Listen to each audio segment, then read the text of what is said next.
कर्ण का जन्म और उसकी पहचान महाभारत के सबसे बड़े रहस्यों में से एक है। यह रहस्य उनकी पूरी जीवन गाथा और महाभारत की कथा के केंद्र में है। आइए इसे विस्तार से समझते हैं। कर्ण का जन्म कैसे हुआ?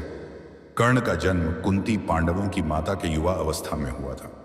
ऋषि दुर्वासा ने कुंती को एक वरदान दिया था कि वह किसी भी देवता का आह्वान करके उनसे संतान प्राप्त कर सकती हैं। कौतूहलवश कुंती ने इस मंत्र का प्रयोग सूर्यदेव का आह्वान करने के लिए किया। सूर्यदेव ने उसे एक दिव्य पुत्र दिया जो कवच कुंडल के साथ जन्मा था। कर्ण का त्याग। अविवाहित होने के कारण कुंती को समाज के भय से यह बात छुपानी पड़ी। उन्होंने नवजात कर्ण को एक पेटिका ताबूत में रखकर गंगा नदी में प्रवाहित कर दिया। कर्ण का पालन पोषण। कर्ण को धृतराष्ट्र के सारथी अधिरथ और उनकी पत्नी राधा ने पाया और पाला। वे उसे अपना पुत्र मानते थे और इसी कारण कर्ण को राधेय भी कहा जाता है। कर्ण की असली पहचान का रहस्य। कर्ण को जीवन भर अपनी असली पहचान का पता नहीं चला।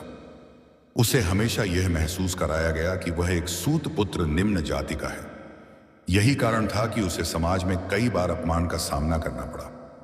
कर्ण को सच्चाई कब पता चली? महाभारत युद्ध से पहले श्री कृष्ण ने कर्ण को उसकी असली पहचान बताई। कृष्ण ने उसे समझाने का प्रयास किया कि वह पांडवों का बड़ा भाई है और उसे कौरवों का साथ छोड़कर पांडवों के साथ आना चाहिए। कर्ण ने दुर्योधन से अपनी मित्रता और कर्तव्य को प्राथमिकता दी। कुंती और कर्ण का सामना। युद्ध से पहले कुंती ने भी कर्ण से उसकी पहचान छुपाई नहीं रखी। कुंती ने कर्ण से वादा लिया कि वह युद्ध में पांडवों में से केवल अर्जुन से लड़ेगा और बाकी 4 भाइयों को नहीं मारेगा। कर्ण की पहचान छुपाने का प्रभाव। यदि कर्ण को शुरुआत से उसकी असली पहचान पता होती तो शायद महाभारत का इतिहास बदल जाता।